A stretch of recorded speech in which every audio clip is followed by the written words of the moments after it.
Prime, podcast for curious mind.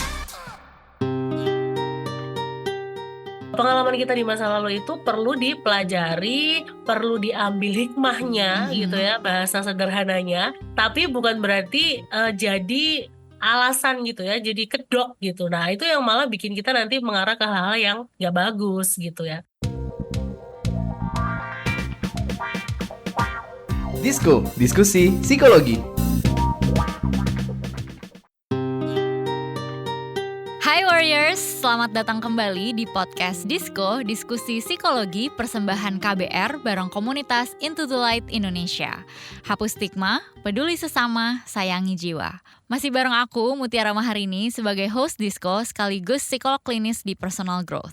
Nah Warriors, mau tanya nih, ada gak sih hal-hal yang pas kamu kecil ya, tuh gak bisa kamu dapetin atau gak bisa kamu puasin nih? Misalnya kamu pengen mainan tertentu atau misalnya pengen gadget tertentu, terus dulu orang tua kamu bilang, nanti aja ya kalau udah gede gitu. Dan akhirnya kemauan kita ini tuh gak diturutin. Nah sekarang ketika kita sudah dewasa, sudah punya penghasilan atau mungkin udah punya uang jajan yang berlebih gitu ya, ketika beneran udah gede dan mandiri, kita merasakan hasrat untuk membeli hal-hal yang dulu gak dibolehin sama orang tua kita. Dan ini membuat kita akhirnya berbelanja tanpa pikir panjang dan merasa cukup hedon gitu ya, karena dulu kita gak tercukupi, kecewa, dan akhirnya kita sekarang jadi seakan-akan balas dendam gitu. Nah, kita akan langsung obrolin nih bareng Mbak Maria Jane Tienoviani Simanjuntak selaku dosen Prodi Psikologi Universitas Pembangunan Jaya. Hai Mbak MJ. Halo, apa kabar? Hai, baik. Mbak MJ gimana kabarnya? Kabarnya kurang baik sebenarnya. Suaranya kerasa bindeng gak ya? Sedikit bindeng sih kedengeran. Oke Warriors, kita doain Mbak MJ cepat sembuh ya, cepat bisa sehat kembali. Amin. Nah sebenarnya kita pengen ngomongin kaitan antara revenge spending dan inner child. Nah sebelumnya pengen tanya dulu sama Mbak MJ, sebenarnya revenge spending itu apa dan inner child itu apa sih Mbak? Oke, menarik ya, karena istilahnya tuh keren tapi kok sulit dipahami gitu ya. Betul. Mungkin pertama revenge spending dulu. Yes. Kalau revenge spending sendiri, sebetulnya kalau kita di ilmu psikologi, kita tuh nggak pernah bahas tentang hal ini. Tapi itu adalah salah satu fenomena keuangan gitu ya. Kalau misalnya kita omongin itu dibahas di bagian mana, biasanya dibahas di perilaku konsumen nih. Karena kan manusia itu juga konsumen. Saya konsumen gitu kan, Mahari juga konsumen, semuanya sama-sama konsumen gitu ya. Nah, cuman fenomena ini tuh didasarkan pada reaksi kita nih, manusia, individu, pada peristiwa emosional gitu kan. Nah, dan ini mengacu pada seseorang yang kemudian menambah gitu ya, pengeluarannya, spendingnya gitu setelah melewati suatu masa yang sulit. Jadi kenapa bentuknya tuh revenge gitu ya. Revenge spending ini dalam dunia perilaku konsumen dikategorikan gitu ya sebagai salah satu bentuk impulsive buying. Impulsive buying atau pembelian ya tanpa pikir panjang. Memang revenge spending ini bisa disimpulkan dia itu perilaku yang didorong gitu ya oleh dorongan emosional seseorang gitu ya, yang kemudian dampaknya gitu ya memberikan rasa nyaman, rasa aman di dalam suasana atau skenario yang tidak bisa diprediksi. Kalau yang pertanyaan kedua tadi, Mari bilang inner child itu apa? Nah, inner child itu mungkin karena kita sama-sama psikolog gitu ya, kita bisa menyederhanakan kali ya inner child itu apa ya, kok kesannya tuh jadi jelek banget gitu ya. Inner child itu kan sebetulnya bagian dari diri kita yang mewakili pengalaman emosi masa anak-anak kita. Kalau masa anak-anak itu kan nggak selamanya negatif, pasti ada yang positif gitu. Waktu itu saya pernah ngomong juga di episode apa saya lupa. Tapi inner child itu nggak selamanya negatif, ada yang positif, ada yang negatif, dan inner child ini membentuk kita hari ini gitu. Kita ketemu hari ini dengan inner child kita masing-masing. Jadi bisa disimpulin kesamaan dari kedua hal ini adalah dua-duanya itu dorongannya memang berdasarkan dorongan emosional. Kurang lebih gitu. Oke. Kan berarti sama-sama emosional nih ya, dua-duanya punya muatan emosi. Terus akhirnya gimana sih Kak sampai akhirnya bisa mempengaruhi perilaku spending kita? Betul. Itu yang karena psikologi itu sekarang it's a sexy things gitu ya. Jadi apapun yang terjadi di kehidupan kita tuh pasti langsung kaitkan dengan inner child biasanya gitu. Mm-mm. Agak-agak kasihan juga gitu ya sama inner child ini ya. Kayak kayaknya inner child adalah jawaban dari segala masalah Pokoknya kita. semua masalah itu penyebabnya inner child. Iya, betul. Mhm. Padahal ya enggak juga kayak gitu sebetulnya. Kalau ditanya ke pengaruhnya bagaimana, ada pengaruhnya gitu ya. Karena kan tadi ya kita tuh jadi seseorang seperti sekarang karena masa lalu. Tapi Yes. bukan berarti kita harus membawa terus-terusan masa lalu kita untuk kemudian menjadikan masa lalu itu alasan kita melakukan suatu hal Mhm. hari ini. Karena hari ini kita punya pilihan gitu Benar. ya. Jadinya Eh, jangan menjustifikasi ya berdasarkan betul. pengalaman yang kita punya di masa lalu. Betul, pengalaman kita di masa lalu itu perlu dipelajari, perlu diambil hikmahnya gitu Mhm. ya, bahasa sederhananya. Tapi bukan berarti jadi alasan gitu ya, jadi kedok gitu. Nah, itu yang malah bikin kita nanti mengarah ke hal-hal yang nggak bagus gitu ya. Tapi kalau bisa berpengaruh atau nggak bisa gitu, tapi bukan satu-satunya. Kenapa? Karena terkait perilaku mengeluarkan uang itu Mhm. kan pasti ada turut andil dari keputusan kita ya. Kita punya kemampuan untuk memutuskan bahwa oke, hari ini aku mau beli kopi, kopi pakai gula atau mau kopi hitam aja ya, Mhm. misalnya. Kita bisa milih kan kayak gitu loh. Apakah kemudian kalau kita mau kopi tanpa gula, inner child kita bilang enggak terus kita enggak beli? Enggak juga kayak gitu ya. Jadi itu tadi sih, jadi lebih ke bisa berpengaruh, ya, bisa menjadi alasan, ya, tapi not the only one Mhm. gitu. Iya ya, mungkin yang aku bisa bilang adalah bahwa si inner child kita, si representasi dari hal-hal yang terjadi di kita di masa kecil, itu adalah, sesuatu yang sebenarnya memori-memorinya bisa berdatangan kapan aja ke diri kita. Kebutuhan-kebutuhannya bisa berdatang kapan aja gitu. Tapi apakah kita harus merespon dan ngeiyain si inner child ini, kan enggak ya. Kita tetap punya pilihan loh, apalagi sebagai manusia yang sudah dewasa. Mhm, betul. Karena itu tadi, kan manusia itu tidak hanya terdiri atas masa lalu gitu ya. Kalau Mhm. kita mau ngelihat konstruksi manusia, sebetulnya kita tidak hanya terbentuk karena masa lalu, tapi masa kini gitu kan, dan masa yang akan datang yang kita nggak pernah tahu Mhm. gitu. Tapi kalau gitu pertanyaannya, pasti warriors pada bilang, "Oke oke, jadi inner child nggak melulu harus didengerin, nggak melulu harus diiyain. Tapi terus harus diapain nih ketika ada memori-memori atau mungkin keinginan-keinginan yang muncul dari si inner child dan akhirnya menyebabkan reaksi emosional ya, yang akhirnya biasanya itu kita jadi ada beberapa yang jadinya perilakunya ke spending-nya nih, ke buying-nya jadi impulsif. Apa yang perlu Mhm. kita lakukan ke si inner child kita ini? Karena inner child itu simple sebetulnya ya. Dia Mhm. itu kan dorongan emosional. Sehingga ketika kita menjadi sosok yang tidak emosional, gitu ya, yang lebih logis dan kita tahu menempatkan posisi emosi di mana, posisi kognisi di mana, dan posisi perilaku di mana gitu ya. Maka apapun dorongan yang diminta untuk diwujudkan oleh inner child kita bisa bukan menangguhkan tapi menenangkan dengan cara yang kita suka, yang dengan cara yang kita mungkin cocok kayak gitu. Mhm. Bisa jadi ada orang yang oke, inner child-nya memang sangat eager gitu, sangat bersemangat gitu ya, sangat bergelora. Pokoknya, "Ih aku dulu nggak pernah nih punya yang namanya, sepatu roda," gitu ya, "karena aku tuh takut," gitu ya, "sama sepatu roda. Terus Mhm. sekarang baru bisa beli, akhirnya beli deh sepatu roda." Nah, ternyata pas beli, malah nggak kepake gitu ya, malah kakinya keseleo mulu gitu kan. Nah, itu kan sebetulnya kadang-kadang kita perlu menapak ya, napak kakinya bahwa oke, at this age, come on, do you still want to be that kid gitu ya. Nah, Mhm. jadi perlu ada me time atau me moment gitu ya istilahnya. Gimana caranya untuk memberi pengertian gitu ya, memberi pengertian terbaik yang bisa diterima secara logis oleh inner child kita, yang mungkin kita juga belum tentu tahu nih caranya gimana. Nah, menantangnya di situ tuh. Apakah kemudian kita biarin, kita turutin boleh sekali-sekali gitu ya. Mhm. Namanya anak-anak itu kan harus konkret ya gitu. Tapi kalau misalnya keterusan, berarti itu udah nggak baik dong gitu. Berarti kita perlu cari cara lain nih, gimana ya supaya inner child kita itu nggak terus-terusan mengatur apa yang mau kita pilih, apa yang mau kita spending gitu. Karena kan ujung-ujungnya yang kerja kita ya sekarang ya, susah cari uang gitu ya, Bener. entah dia macet-macetan, waduh, lembur. Nah, inner child kita nggak paham tuh, gitu kan.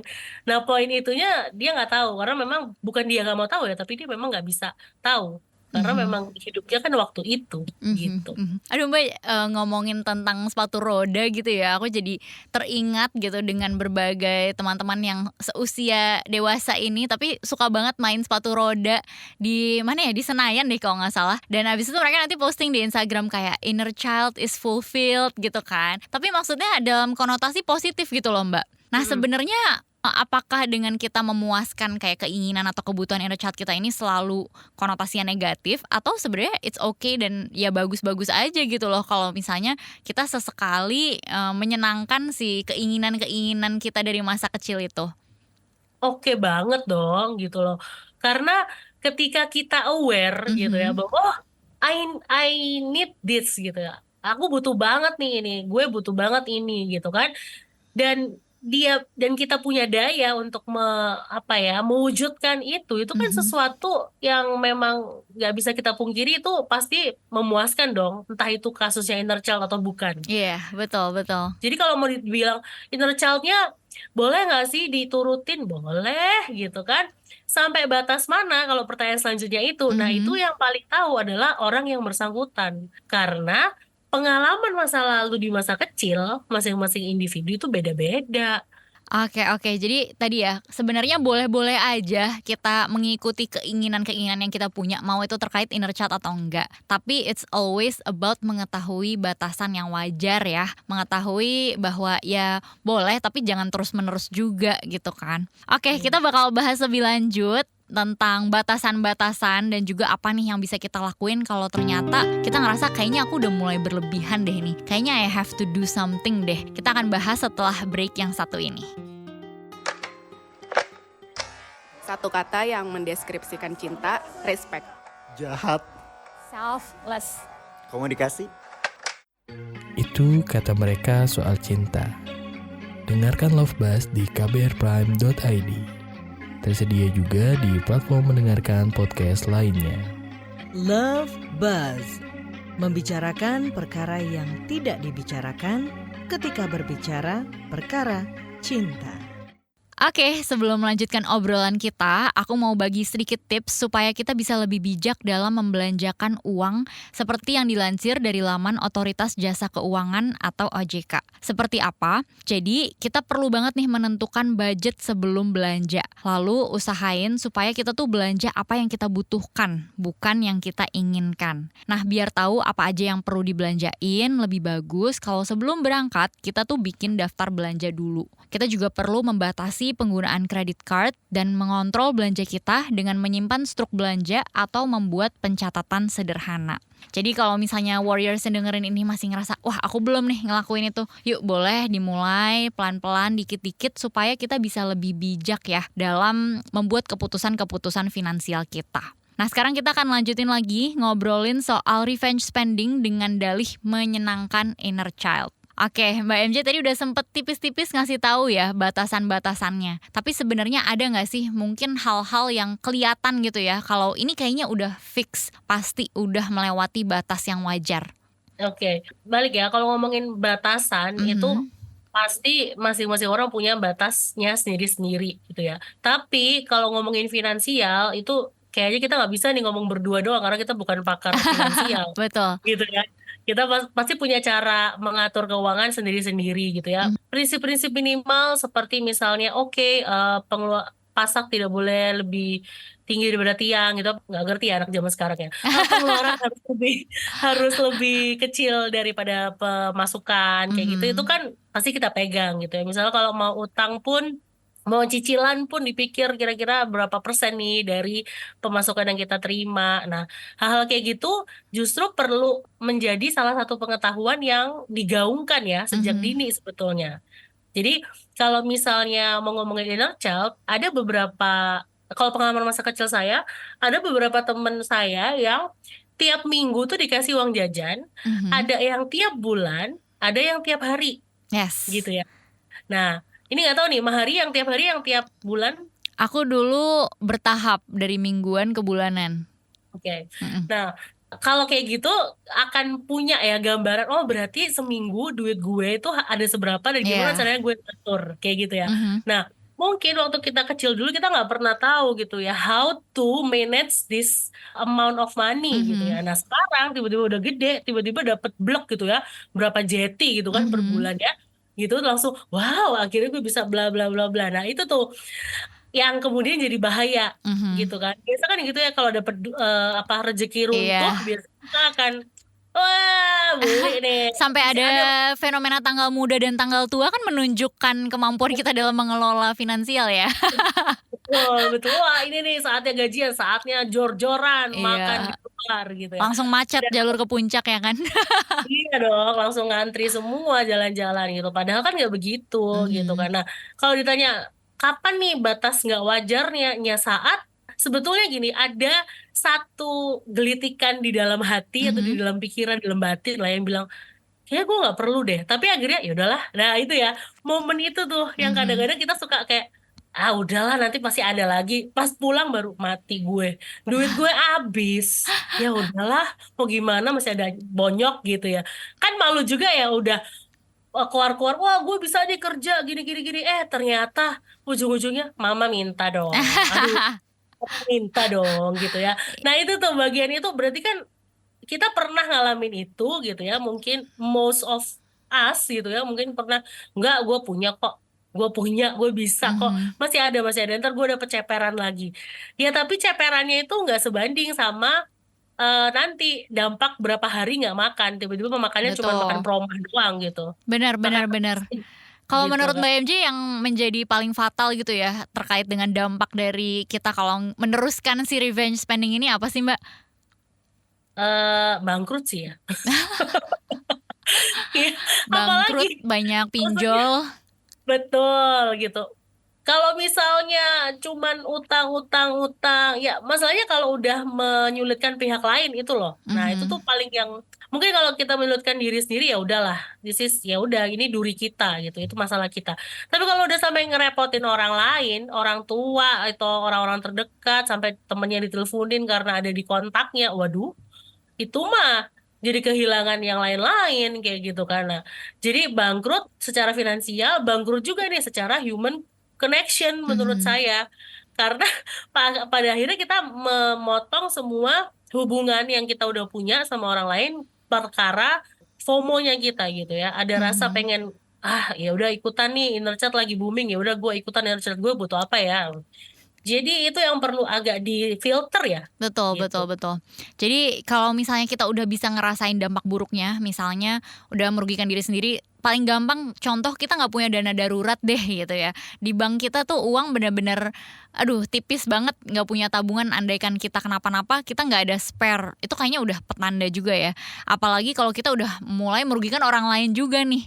Misalnya kita mulai pinjem-pinjem ke teman-teman kita, atau misalnya numpang lah apalah ngutang segala macam pinjol pokoknya kalau kita udah mulai merugikan diri sendiri ataupun orang lain ini udah waktunya untuk check up ya ini kita lagi kenapa-napa nggak sih apa yang bikin kita sampai nggak bisa mengontrol diri kita sendiri. Nah Iya sih. sebenarnya ini berarti gimana ya pusing juga ya kalau udah sampai di tahap itu ya Mbak ya. Iya, pasti dong. Gimana? Maksudnya kebutuhan sehari-hari nggak usah ditambah kebutuhan tersier aja sekarang tuh udah mahal banget. Betul. Apalagi ditambah kebutuhan inner child yang sangat tersier dan sangat tidak permanen gitu ya. Maksudnya Mhm. udah habis beli permen kaki misalnya, habis itu udah selesai. Nggak makan akhirnya cuma Aduh karena mau beli. pada tahu nggak ya Mbak permen kaki. Nggak tahu deh. Kalau zaman zaman saya masih ada tuh permen kaki. Ada Oke beda oke. zaman ini kayaknya.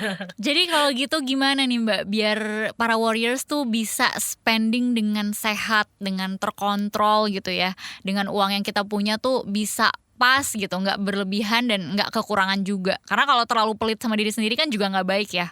Betul, betul. Jangan, justru terlalu pelit sama diri sendiri itu jangan dong. Kan kita udah kerja mati-matian, usaha mati-matian. Masa kita nggak pakai Mhm. sih buat diri Self kita reward gitu. boleh, tapi jangan sampai malah membawa malapetaka gitu kan. Khususnya kalau Ya, mau reward untuk inner child, apa segala macem deh alasannya banyak, tapi ujung-ujungnya nyusahin orang lain. Gimana nih Mbak? Kita harus oke. ngapain? Tadi yang pertama, tips yang pertama yang udah disebutin Mm-mm. sama Mahari tadi, saya setuju sih gitu ya. Dalam artian kita perlu punya prioritas barang-barang gitu ya, Mhm. atau prioritas kebutuhan yang harus kita penuhi dulu gitu ya. Hmm. Karena kalau butuh tuh kan nggak dipakai ya. Misalnya kebutuhan dasar kita apa sih gitu buat hidup ya, makan minum misalnya. Jangan perkara pengen punya gebetan baru gitu, terus mau wih gila nih ada apa terbaru keluar, wah langsung nih beli gitu. Tapi Mhm. nggak makan gitu, kan nggak Mm-mm. bisa gitu ya.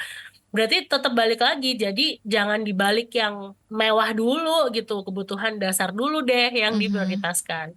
Kemudian yang kedua, kalau misalnya ada tren, dicek dulu itu trennya bener apa enggak gitu Mhm. kan. Nggak boleh FOMO gitu ya, fear of missing out. Jadi kayak, wih, gue kalau nggak beli itu tuh gue pasti di kick dari geng gue. No, no, no, no, no, gitu ya. Udahlah gitu. Dunia itu nggak senaif itu loh guys, gitu ya. Jadi pasti akan ada waktunya kok. Pasti akan ada waktunya. Banyak contoh di luar sana yang bilang bahwa ketika saya udah punya semuanya, terus saya bingung buat apa ya saya punya puluhan mobil tapi yang saya pakai cuma satu itu aja Mhm. gitu ya. Kita tuh kan gitu, kecenderungan manusia tuh gitu, udah FOMO sukanya itu gue harus punya, gue harus harus harus. Akhirnya nanti nyeselnya di belakang, kalau di depan kan pendaftaran kan gitu Iya. ya. Jadi itu yang kedua, udah kalau ada tren FOMO-nya itu ditahan, bukan ditahan ya, dicek dulu nih FOMO Mhm. apa memang beneran nih, karena kecenderungan kita sekarang itu ya, memang bukan bukan kemauan kita tapi memang begitu adanya. Nah, yang ketiga ya udah set boundary. Set boundary itu yang membuat kita tetap napak di atas bumi yang tadi. Mhm. Udah terlanjur beli sepatu roda ternyata kagak bisa. Kenapa? Ya itu tadi udah urat-urat tulangnya udah nggak cocok nih buat main sepatu roda. Cocoknya mungkin main sepeda gitu kan, misalnya sepeda atau alat-alat yang lain mungkin yang lebih bisa untuk kita yang udah lebih mature gitu ya, Mhm. bilangnya nggak tua, kasihan banget kayak tua gitu ya. Jadi lebih boleh lah having fun gitu ya, tapi having fun juga ada batasnya gitu, karena Mhm. fun itu kan semu ya pada akhirnya. Itu tuh set boundary yang akhirnya menghantarkan kita pada pengelolaan pengeluaran gitu ya yang sehat pasti. Termasuk tadi ya, kalau Mahari sebutin, oh ada dana darurat nih Mbak, iya Heeh. pasti ada dana buat ini. Kalau mau diambil dikit-dikit, dicek dulu kira-kira kemarin udah ngambil berapa. Mhm. Udah diambil 20%, wah sekarang harus dibalikin lagi nih, ditambah Mhm. lagi supaya nggak berkurang kayak gitu. Jadi main tarik ulur sendiri sama hal yang udah ditentuin sendiri gitu. Oke, ih cakep banget nih. Tipsnya udah lengkap banget ya dari Mbak MJ.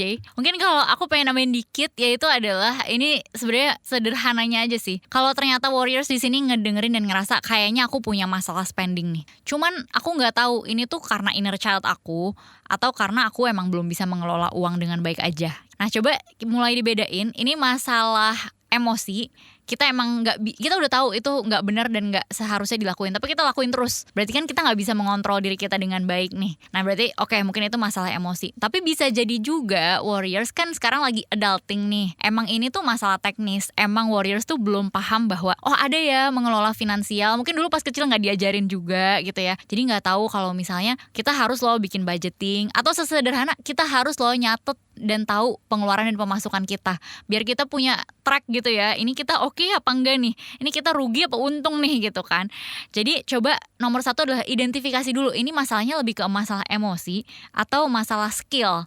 Karena kalau skill ya udah berarti belajar, itulah solusinya. Kalau masalah emosi udah berulang kali berusaha berbagai hal masih belum membaik juga, boleh banget ke profesional lah ya Mbak MJ ya, biar dibantu Betul. nih ada apa hambatan emosi segitu besar sampai susah mengontrol diri sendiri.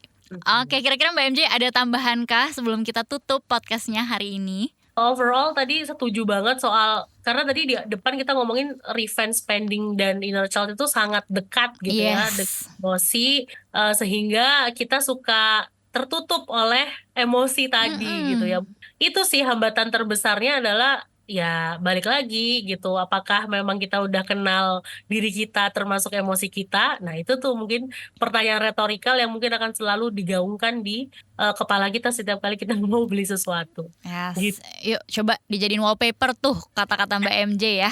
Oke, thank you banget Mbak MJ udah mampir di KBR hari ini di Disko, sudah berbagi tentang revenge spending dan juga inner child. Semoga Warriors mendapatkan hikmah, dan bukan cuma dapat hikmah tapi benar-benar berubah ya, biar nggak revenge spending lagi dan sok-sok mengatasnamakan inner child gitu. Semoga podcast ini juga bisa ngebantu menghapus stigma tentang kesehatan mental di masyarakat, bisa bikin kita lebih peduli terhadap lingkungan sekitar, dan tentunya jangan lupa untuk selalu menyayangi jiwa kita sendiri. Sampai ketemu lagi Warriors di podcast episode selanjutnya, dengerin di kbrprime.id. Aku Mahari pamit undur diri dulu. Bye-bye. Disko, diskusi psikologi.